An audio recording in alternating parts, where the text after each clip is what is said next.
my name is Sky, yes, double Y, and welcome to my channel, Sky Explains It All. Or, if you've already been here before, welcome back. So, if you can see in the title, today I'm going to be talking about The Matrix Resurrections that came out in late of 2021, which was just last year.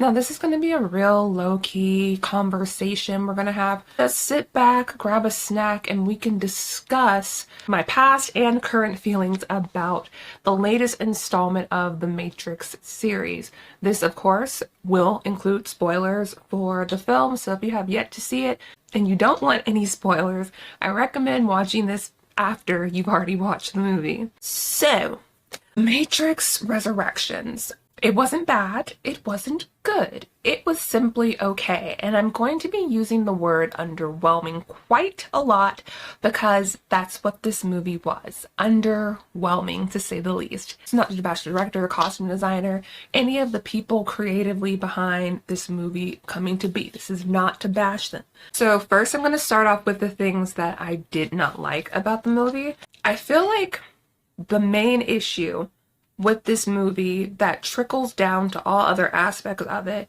is that the plot, which is the core of the movie, which is the nucleus, is so underwhelming. There are such low stakes for this movie. The movie is basically these new characters we're introduced to have to unplug Neo again from the Matrix, and so they have to get him. We don't really learn as to why we have to save Neo again. It's just like we have to save Neo, and then once they've saved Neo, it's like, oh, I need to save Trinity.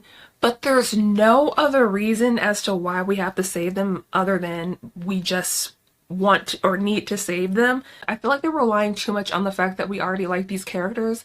Like, yes, we want Neo to be good, yes, we want Trinity to be good, but that's not enough of a basis to drive a movie. Like, the stakes are so low. Like, we went from, oh, we want to free the human race to have free thought and to be able to make their own choices without living in a simulation, to, yeah, we just gotta save a couple of people. Not the world, just a couple of people. We're not trying to release anyone else who's been dragged back in. We just need to save a couple of people. It's a very dry plot, and it trickled down to other aspects of the movie. Like, the special effects were just blah. Like, the first movie, The Matrix, came out in 1999. Why was I more wowed from special effects from 1999 than I am from special effects in 2021? Like, make it make sense. And I feel like it could partially be because we live in a day and age where special effects and CGI is so heavily relied on. Green screen, CGI, you almost lose the world building. I feel like when you overdo the special effects. And the fighting sequences were incredibly sloppy. I saw better coordination in Mighty Morphin Power Rangers. You guys make me sick. There was no power in the punches. But how can you have all of that when your stakes are low? How can you really have something to like fight for when you have such low stakes for a movie? And I know I keep repeating the same thing over and over again, but that's really what it goes down to. The core of this movie is weak. It's a very weak plot, which then makes everything else, the fighting sequence, the scenery, the relationship building, like, it makes it weak. I didn't care if these new characters we were introduced to died or not, because, like, why am I supposed to care about them? I feel like nothing was happening for this entire movie. It even got to the point where I just started like scrolling on my phone and looking up, and still I was able to follow along what was going on in the movie. The costumes, let me just say this, the costumes weren't bad at all. They weren't bad. The Matrix, when it came out, had such a huge cultural impact. I think it's just that they're so far ahead into the special effects. Like, we're gonna see things tonight that we hadn't seen.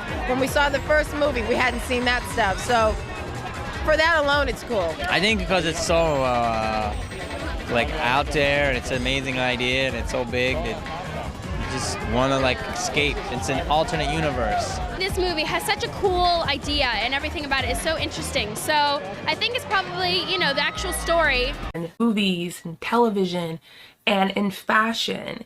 And we saw this surge of like this cyberpunk or cyber goth aesthetic and this movie, and they're taking a different route, which I can respect. You don't have to regurgitate and do the exact same thing you did in the original movies, but everything was just so muted and understated and forgettable. If I see someone wearing black circle lens sunglasses and a black trench coat, I'm going to think Morpheus. If I see someone wearing an all latex PVC bodysuit, I'm gonna think of Trinity or Catwoman, just depends. But generally, you get what I'm saying. I want to work with earth tones, right? If y'all wanted to do that, you could still have a little edge to it. You could still have a little sauce, a little spice to it. If we did something like sort of maybe like a steampunk sort of vibe, would have been cool. One of my favorite collections is from Christian Dior, the fall ready-to-wear line. I believe it was designed by Jean Galliano. Something like that I feel like would have been like perfect for a new resurgence of the Matrix. It's getting very like 18th century. It's like we're revisiting the past, which is what this movie is doing a lot. We're revisiting the past. So with the clothing, we could like make it kind of archaic with a twist to it, you know? I could just see someone wearing like suspenders made out of like leather, a nice pant, or even a skirt, a boot, a top hat, a monocle. Oh my gosh, I would have loved to see a monocle on someone. A monocle, oh, I would have loved it. Makeup could have been cool. I would have loved to see like a Clara Bow moment. There's just so many interesting things I feel like could have been done that unfortunately weren't done. I know a lot of people may want to act like it, but there is still a Pangea going on. So with that, I don't know why a movie that was so forward thinking and innovative such as The Matrix did not utilize the fact that we were in a Pangea to create mask as a part of the costumes. That would have been so cool. It would have been art imitating life. The only costume that I can literally clearly remember is the new Morpheus, and he has on like a, is it like brown or like a plum coat and some sunglasses. It's basically like a bootleg version of Laurence Fishburne's look in the Matrix movies. Yeah, and speaking of Laurence Fishburne, that is my other issue with this movie. Why wasn't he in it? Now, I looked it up, tried to figure out some things, and I saw in an article that he was asked about it by some reporter. And he basically said that he doesn't know why he wasn't asked back. Like, you need to ask the director. And I wish someone would. Why wasn't he brought back? You brought back his character as like this computer AI generated thing or whatever that Neo created. But did we need a new person playing Morpheus to do that? We still couldn't use Laurence Fishburne. It didn't make sense for him to not be in it. Like, anyway. And then we had Agent Smith. The OG Agent Smith was not in the movie. That's a huge person to not have in the movie. Like huge. And from what I read, I looked it up again because I was like, why is this man not in the movie? And basically, actor Hugo Weaving mentioned in an article that he did, in fact, was in contact with the director. He was currently doing a play while they were filming, but he was willing to work around that schedule. He provided dates. Some dates didn't work, and then at some point, I guess they just lost contact. He ended up not being in the movie. His character was recast. You got Agent Smith and Morpheus, two major characters from the franchise that have been replaced. And to add insult to injury, they keep playing flashback clips from the original movies to let the audience know that these people are supposed to be these characters. I feel like if you have to keep going back and playing literal footage from the original movies, that should kind of be a sign that something's not quite right with your filmmaking tactics here. It felt at some points like I was watching Flavor of Love reunion special. Like, good to see you. You do look fantastic. Thank you, thank you, thank you. Let's take a look at that journey. We just sit down and see what flashback clip they're gonna play next. At one point, quite literally on a stage, watching clips of Laurence Fishburne from the old Matrix movies. If I want to watch clips of the old movie, I'll just go watch the old movie. Very lazy way of storytelling. And all it really did was make me miss Hugo Weaving and Laurence Fishburne more, because they're not in the movie, but you keep showing me clips of them when they were in the movie, so that I can remember that these new people are their characters, but they're not. You see how stupid that sounds? I'm going to talk about what I did like. I liked seeing some of the original cast again. Nothing to really be applauded, because that just has to go with the nostalgia. I enjoyed seeing some of the gang together again. That's always nice. I screamed when Trinity was like, "I am Trinity." My name is Trinity, and you better take your hands off of me. I enjoyed how in the film they broke the fourth wall at one point when Neo is still lost in the simulation. He doesn't know he's plugged into the Matrix, and he thinks that everything from the previous movies was all a video game that he made up. And basically he's in a boardroom with his team talking about making a sequel for the game, and they say something along the lines of, "Oh, well, the sequel's never better than the original." And I was like, ha ha ha, that's funny, but you kind of roasted yourself. I like that. I thought it was a little cheeky. Neil Patrick Harris is also what I like. I enjoy Neil Patrick Harris playing villains. I really liked him as Count Olaf in the series of Unfortunate Events series on Netflix. Enjoyed him, but it's Neil Patrick Harris. I don't feel like y'all get kudos for casting a good actor. And that's pretty much all that I liked about it. I personally feel that with all of the flashbacks, the conflicting schedules of the actors, or lack of contacting certain actors for whatever reason, you could have done something.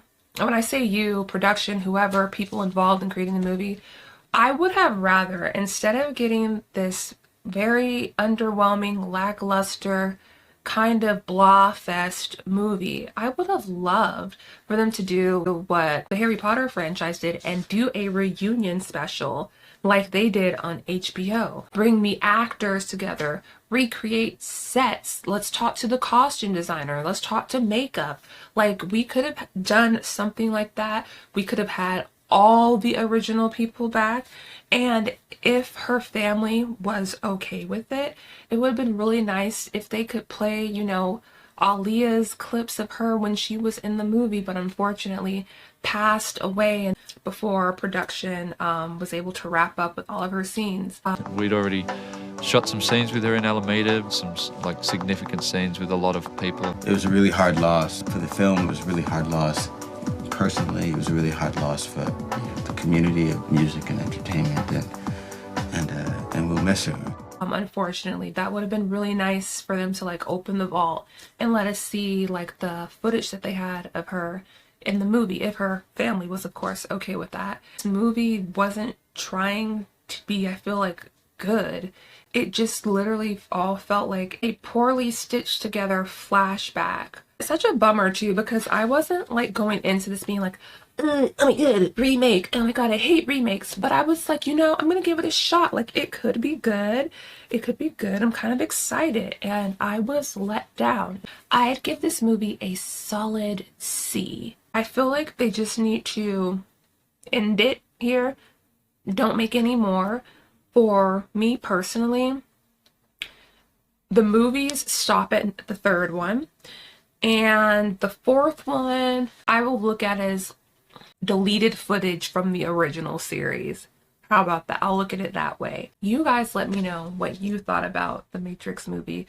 Did you like it? And if you did, that's great. I'm glad if you were like just overjoyed and loved it. I'm happy you had that experience. I wish I had that, but that's just not how the cookie decided to crumble. If you like this video, like it. If you enjoy the content I make here, subscribe. If you like, I would appreciate having you here, but if not, totally cool. I'm glad we could have this little chit chat. Thank you so much for watching. I hope you all have a dreamy day. Bye.